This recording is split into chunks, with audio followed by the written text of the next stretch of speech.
not running somewhere else, pretending to be someone you're not. I'm very rich now. I'm very poor now. And this will get me the mercy of God. This is the subtle issue with this idea. If I think I need to change positions, it's a subtle expression to my misconception that God gives his mercy when you earn it. And when I'm a poor mendicant, then God will give his mercy. When I'm a super rich trillionaire who can buy all the temples and all the books for all the devotees, then God will give his mercy. And we endeavor in one direction or another, all rooted in the misconception that somehow one day I will deserve Krishna's love. But Krishna's love is causeless. This is why it's mercy. We'll never deserve it, and that's the point. We can't earn it. But somehow or other, it's still there for us. He still has it. And if we wanted, one of the first demonstrations of our desire and our actual understanding of what it is that we no longer feel agitated to change our position in the material energy, but we start to change our orientation to the internal energy, the spiritual energy. It's not out here that I need to move stuff around, it's in here.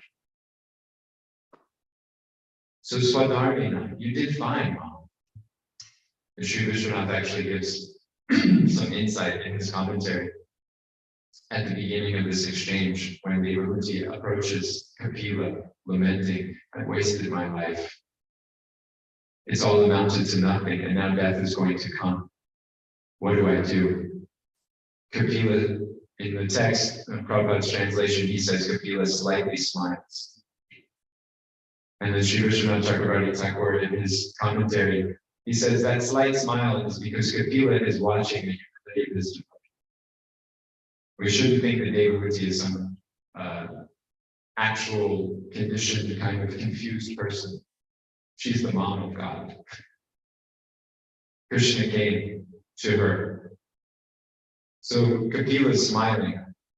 Look at the humility of my devotee, thinking that she's got nothing when literally everything has come to her. Me. I'm here to enjoy, to have reciprocal loving exchange with her. But because of her humility, she's in this confused idea. So we'll go through this conversation to have a loving exchange. But it's not that she needs it. It's not that Devahuti is lost and scared and confused. But somehow or other, she's feeling that way, confused by her own love. Seeing the intensity, how wonderful is Krishna, but how unqualified am I to receive him. So this Drisva Brajavilasini, this fixation on the pastimes of Krishna, if we want to go to Krishna Lok, there's an interesting dynamic that happens in our lives. Again, we try to artificially create some idea of who we have to be before we can start looking there. And the real point is that looking there is what gets you there right away. From wherever you are right now, start looking there, and that's the solution.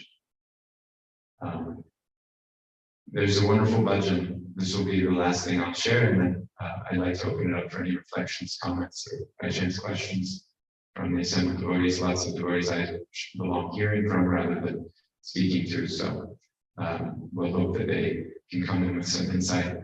There's a wonderful bhajan by Bhaktivinoda Thakur called Gopinath. And what is Gopinath about? I remember when I first heard about this bhajan, Gopinath, and I assumed, wow, Gopinath, the bhajan. This must be very esoteric. This must be filled with just descriptions of Radha and Krishna's intimate leelas and the Nikunjas of Raj. Gopinath, because Gopinath means Lord of the Gopis.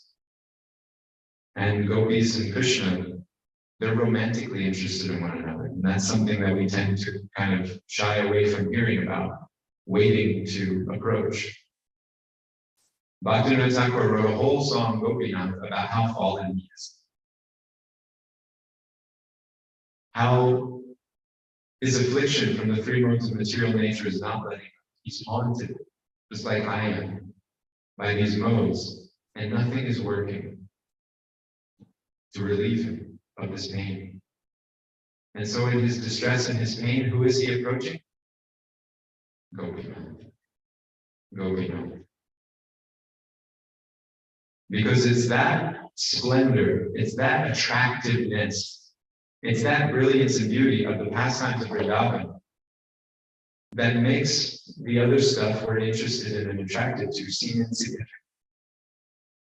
And until and unless that's what we're letting ourselves focus on, be interested in, we'll continue to be disinterested in Krishna consciousness because we're not interested in Krishna yet. We're not allowing ourselves to hear and connect with him. We're interested in a certain lifestyle, following a set of rules, looking a certain way to another group of people so that they'll think a certain way about me. And that's what we call Krishna consciousness, this kind of performance. And it's not that those guidelines and rules and cultural norms don't have their place, they do. But the purpose of them is to simplify our life so that we can focus on Krishna. That my interest, my sense of opportunity in life becomes what's Krishna. And what can I do for him? One sadhu I like, he says, if you want an identity in the spiritual world, you have to identify some purpose for yourself there. You have to identify some need. I'm needed over there. And then you'll go. Until you have some sense of purpose, Radha and Krishna need me. Krishna and Balaram need me. You won't have an impetus. You get up and go to work in the morning because your children need you to. That's why you're interested. If you don't think Radha and Krishna need you yet, if you don't think Krishna and Balaram need you yet, then you won't go, you won't bother. There might be some interest in a kind of hobby kind of way. You don't need to do your hobbies, you just do them once in a while when you have some free time. But your obsession is making sure your family's cared for, making sure your mortgage is paid, making sure the boss sees how well you're doing so that all that is stable. Do we feel that Krishna needs us yet? Do we feel that we need Gopinath? This is what's being indicated by Kapila. Let yourself become obsessed. Become a fanatic. But in order to be a fanatic, you don't have to look like your sadhu husband. You as my mom, you as a wife, are well situated. You're doing your swadharma. And now from there, with tivrena, with intensity, focus on me. Focus on my pastimes. And the result will be Yagdadeham Punarna Janma, Naiti Mameti Sarjana. You'll give up this body and you won't need to take a material one. You will go to my abode. Kapila is repeating Krishna's words in this verse in the Bhagavatam that he famously gives to Arjuna in the I call the secret Chatra Sloki. Where is the Chatra Sloki of Bhagavad Gita? Yeah, 10.8, the 108 verse, 10.8 to 10.11. But the secret Chatra Sloki is chapter 4, text 8 through 11. Yada yada to yedatamam. All the secrets are right there. You get what you want. And if you want me, you get me. Same thing being said in chapter 10. The Dhammi Buddhi Yogam. Same thing. Arjuna doesn't get it that time, so then it doesn't get the same attention. The reason the Chatra Sloki is the Chatra Sloki is not what Krishna says, because he's already said all that. It's what Arjuna understands. Param Brahma, Param Dhamma. You're the one. He has his aha moment. The light comes on after those 4 verses. So those 4 verses get the attention. So we'll stop there. Devotees, thank you for your kind attention. And I hope now to hear some reflections, insights from our sadhus assembled, or by chance any questions. Sure, Krishna Kumar Prabhu. Thank you. Very nice class. We appreciate it. Thank you for having me. 2 things though. You're saying about the Devati or its mom, they are addressing her. Why would you say that she's trying to fake it? I'm not able to relate to that word. She's trying to fake it when she's serving her husband to the best of her ability, and in doing so, she becomes what she is, emancipated. Yeah. So how would we use that word? I'm not able to understand. Yeah, it's implying that she's misunderstanding what it means to serve her husband. To make things look a certain way is not necessarily service. And in fact, we're going to talk about the relationship between man and woman, which within Dharma, then we should understand that it's the husband's responsibility to provide the needs of the wife, whatever they might be. So we've seen this a lot in our movement, that devotees come together thinking that the glue of Krishna consciousness will be what binds them. But we don't need the glue of Krishna consciousness for a marital relationship. Actually, the point of the marital relationship is that the glue of Krishna consciousness isn't strong enough in our life yet. So we need secondary supports. And so to admit what those supports are is what's important. And that's what we mean by Devahuti faking it, trying to make it by putting herself in a situation that ostensibly looks more Krishna conscious. Right? From the external side, we even have this misconception that those who have nothing, they're closer to God than those who have a lot of stuff. But we see throughout the Shastra examples of the opposite being the case. Whether one is Pundrik Vidya needy, or whether one is Sudama Brahman, the dearness and nearness of the devotee to the Lord is based on their desire to be connected with the Lord, not their external situation. So Devahuti was thinking, I need to be externally living life like a sadhu, like my good husband, in order to be Krishna conscious. And in trying to do so, she became harassed. She became distracted by the essentially suffering that conditioning was bringing to her life. So better that she becomes situated in the more natural course of things that's comfortable and easy for her. And then from there, ironically, she's not distracted by wealth because it's what she's used to. It's just normal for her. When there's not opulence and wealth, that's when it becomes a distraction. So it's counterintuitive to what we normally understand, but it's the real truth of Swadharma. This is why Dharma is called Shusha. It's a little bit tricky. But Krishna characterizes this in 5th chapter, this common misunderstanding that we have that renunciation is synonymous with Krishna consciousness. Krishna characterizes this for Arjuna in the 5th chapter. He says, Sanyasastu mahabaho dukam aptam ayogita. So dukkha aptam, all you're going to get is suffering. The other side of the attachment coin is rejection, sannyas. So Arjuna, if all you think the world and life is about is sannyas, giving stuff up, all you're going to get is the same suffering that you got being too attached. Dukkam aptam ayogita. However, yoga yukto munya brahma nacharena nigachati.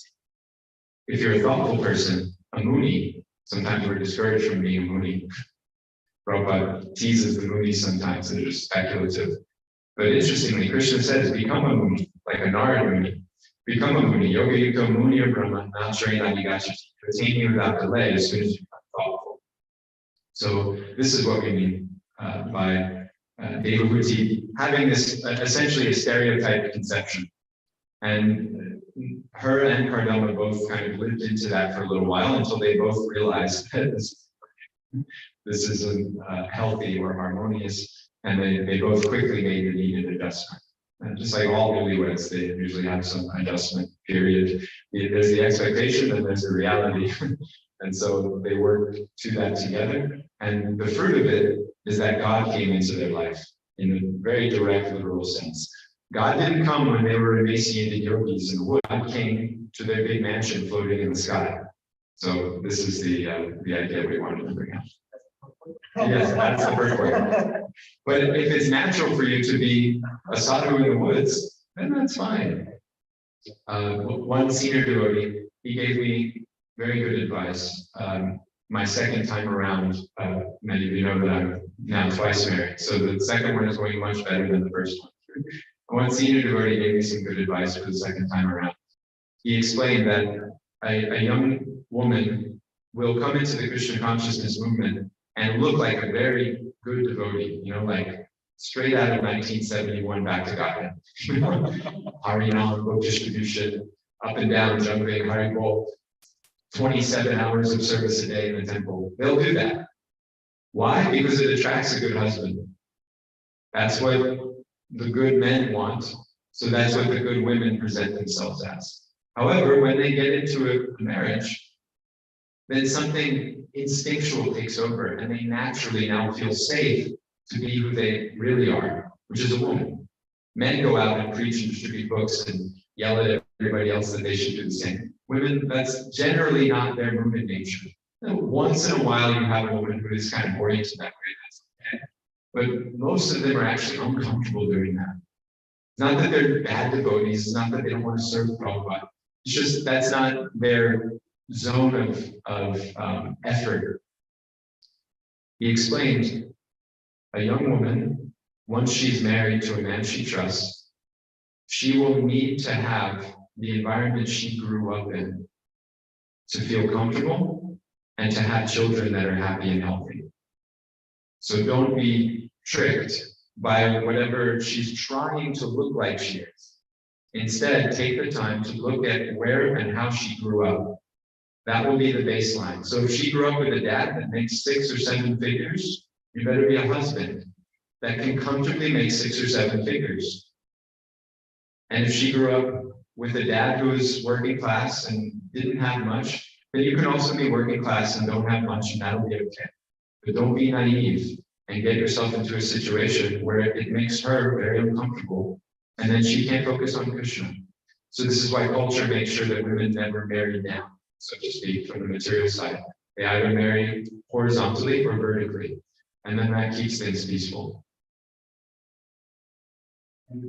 So, in other words, I mean, in the same chapter, when Sadhu sees Mother Devaki emancipated, and then from within his heart, he says, "Oh, I'm not doing what I'm supposed to, or I'm not taking care of." He recognizes. Right. So, I mean, it's safe to say that they both kind of didn't realize why they come together, right? And then continued on, rather than, I mean, please forgive me, rather than saying Devaki was trying to take it, because she was trying to do her best in serving the, yeah, definitely, right? So that's the point I want to make. And second thing is to know about this Chaitanya Charitamrita, the nice verse that you talked about. Drastva is like having seen, right? That's the translation, which is, it's not nothing. I mean, it's not about dhriti or determination. Because Chaitanya Mahaprabhu has seen, as Krishna, he has seen, and that's what he's wanting us to see in Braja Vilas, who enjoys the pastimes of Braja. Right. Seen. So I just wanted to point that out to you. Drastva is to see or to be shown. And that the dhriti is different from drastva. Dhriti is determination. So please continue. Thank you. Thank you.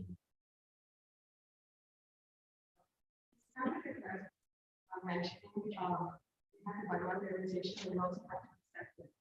Yeah. And then you got into intense. You have to have that. It's more like an intense greed. And then at the ending, you have to give that. Yeah. So in that process, what you're trying to do, we need to have really a lot of maturity and understanding when to stop, process it, internalize it, and then go back. I want to understand how do we get to that point. Why they're trying to intensify, why they're trying to be fanatic, like internally, right, internally. And the fanaticism is to worship or to get into, you mentioned, like, see the purpose of Kalakrishna. While we're trying that, how do we also make sure that we are taking steps? Because I've seen you always ask that question, even to me. Are you taking care of it? How do we make sure that we're doing everything periodically, or is it a good time to set on a periodic basis to make sure that we internalize, process it, and then take the next? Yeah, it's an important question. Another sadhu said to me once, you can't skip steps. And oftentimes when we do them, we wind up having to go back. So there's a season in life for setting up your external situation. And some of us come from healthier backgrounds than others. Some of us come from more stability than others. So those that don't come from much stability, it will take a little more time to set up that stable foundation. And those of us that it's more natural, then it's already kind of there. And attending to it once it's established is not so difficult. right? I just moved into a new home like 2.5 years ago. And now like the home it's just what it is. But there was a good year or so, it was buying furniture, painting this, fixing that. You're getting it set up. And I was preoccupied with that for a year. Some of my services went down, not in some dramatic way, but I was doing less in other places to give the time to set the home up so that over the course of the next 10 years that we live in it, I'm not having to be distracted by the ways in which it's not properly arranged. So taking the time to set things up and establish them in proper working order then means that we have to spend less time day to day keeping it maintained. Maintenance is in some sense easier than creation. So the first thing is the person has to examine, have I given due process, appropriate amount of time to creation, to establishing my swadharma, essentially, my stable place in the material energy. If I haven't, if I've been avoiding that, if I've been denying that need, then that's likely the source of whatever harassment I'm feeling. If I have, then self-care routine is as important as it is to take bath 3 times a day. It's important to sit and clear the mind out a few times a day. And this section is quite unique. In Prabhupada's teachings, we're all familiar with and have seen many times. He's quite dismissive of the utility of other yogas, subsidiary yogas, pranayama, hatha, ashtanga, etc.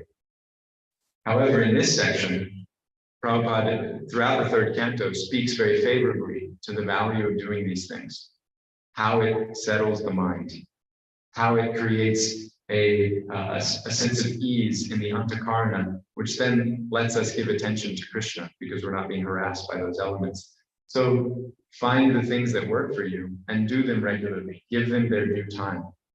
Periods of reflection, just like taking a shower. You give yourself a few minutes for reflection. You do something to keep the body fit, and don't be naive and think that that's not necessary. It's a valuable part of a healthy person's life. And we've seen the fruit of 40 or 50 years of good devotees who have denied themselves those things. It can be very difficult at the end of life. And so we don't want to make that, we don't have to make that same mistake. We can honor the sacrifice they made by approaching the long-term project of our Krishna consciousness in a more holistic way.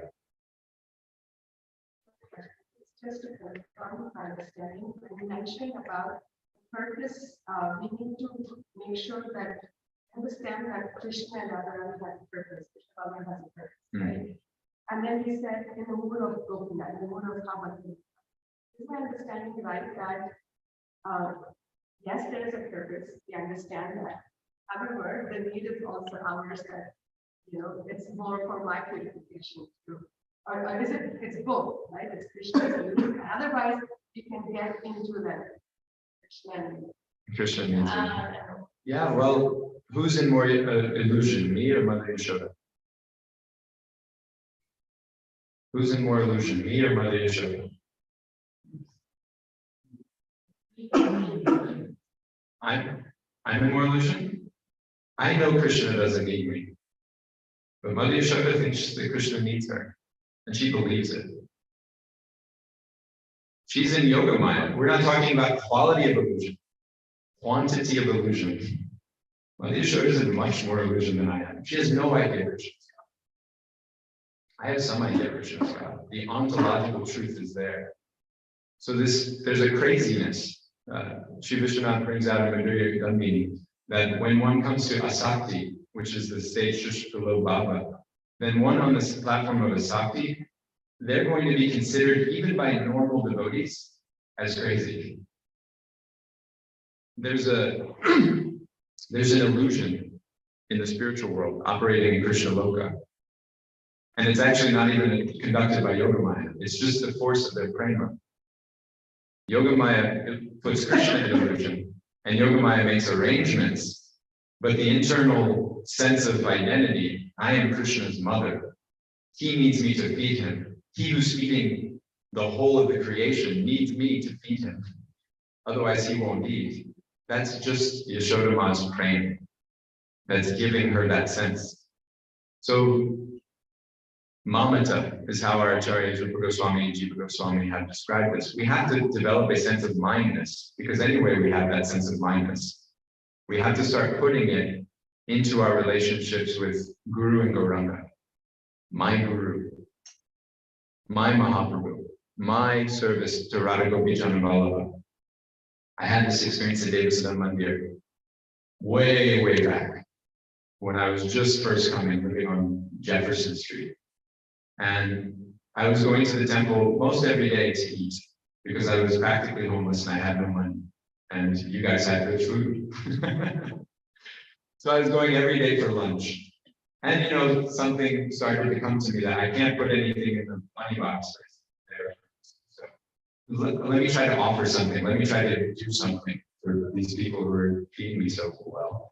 So I started to wash the pots.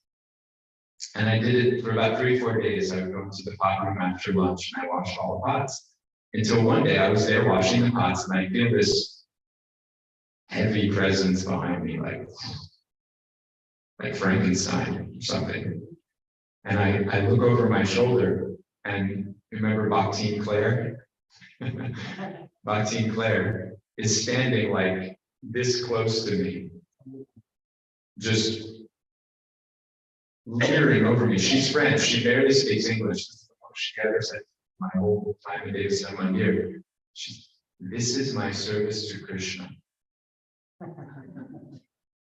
That's it. And I understood that at that moment, I was not helping by washing these pots. Where else can you go and you're not helping by doing the dishes? This is the odd situation that we find ourselves in Krishna consciousness. That's her service. Krishna needs me, not you. Krishna needs me. You're not helping. You're hurting the situation by washing these pots. So this mamata, this mindness, we must, when we find it, wherever it is, in relation to Guru and Gauranga, we just hold on there. And we cultivate that crazy sense that I have something to do. And yes, there'll be bumps along the way and our ego will come up and it will, make a mess and we'll have to get on the ground and pay obeisances and recalibrate. But that sense of possessiveness in our seva, it's important. It's essential. It's what characterizes the Brajvasis as relative to everybody else. The Vaikuntavasis, none of them think Krishna needs them. And in Braj, everyone thinks Krishna needs me. So we don't want to avoid that in the name of remaining humble. It will be awkward getting there, but it's where we want to go. Maybe one more. Yes, Guru. Thank you. A lot of wonderful insights. Wonderful insights. I'm trying to understand this wordings in the purport. The second paragraph of the purport, towards the end. Prabhupada brings this. Prabhupada always chooses words, right? So he says here that he's talking about the self-realized devotee engaged in devotional service. Understand. In the next sentence, he says, he therefore performs his devotional activities steadily without doubting. So I'm kind of getting concerned with the word doubting because it's already self-realized. So when we think about ahaiputi apratihata, steady, and the next one should be like unmotivated. So why this without doubting at this stage? Why not doubting once he's self-realized? No, I think here without doubting is about without doubting the process, without doubting the destination. I would agree. It's, as you're pointing out in the sentence prior, Prabhupada is saying, by the grace of the Lord, the self-realized devotee engaged in devotional service understands his destination, even while in the material body. So he's already self-realized.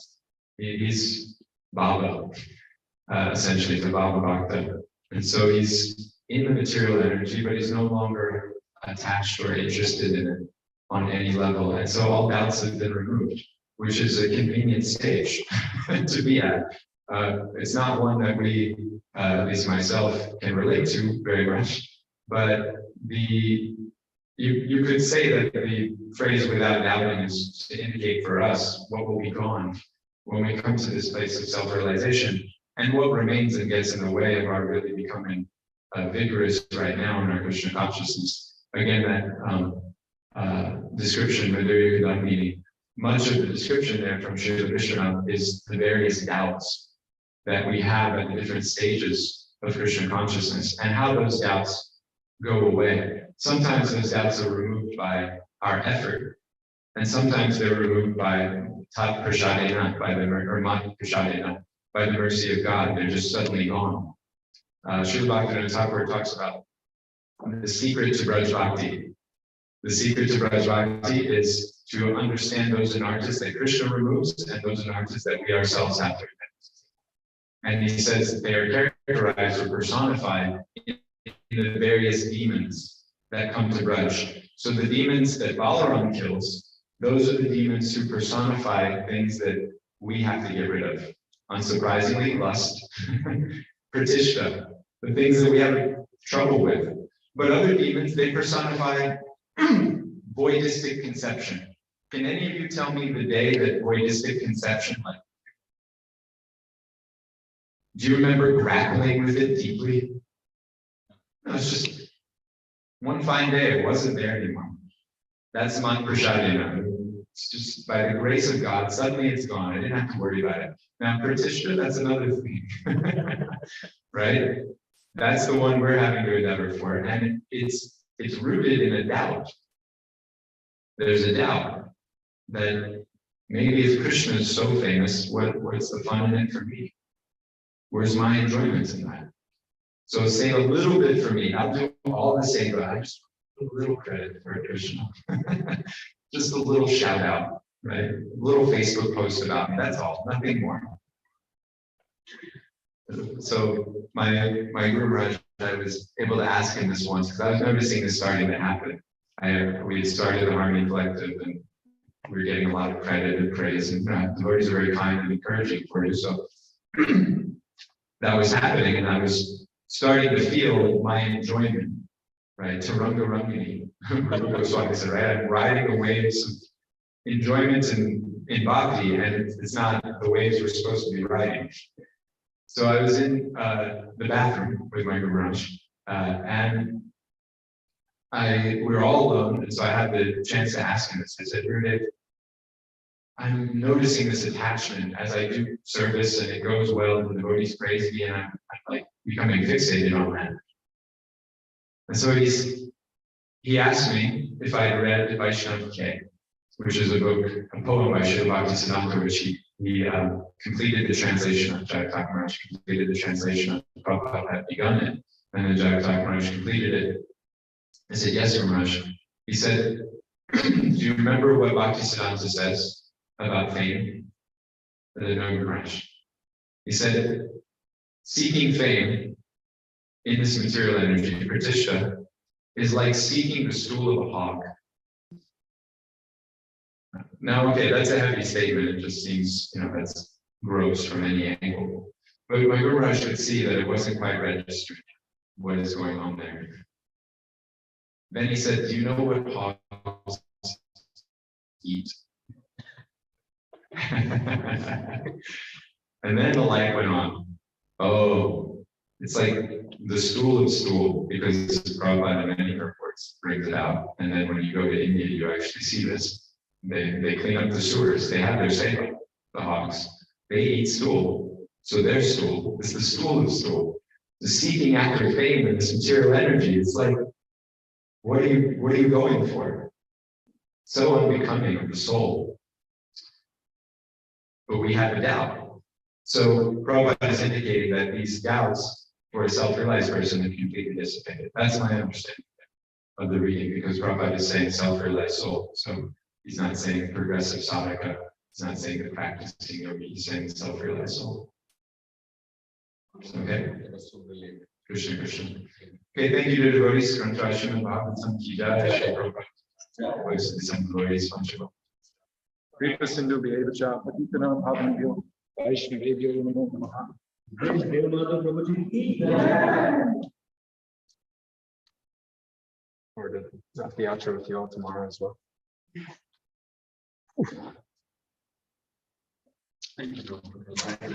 Happy to be here. What are the plans for the day? So,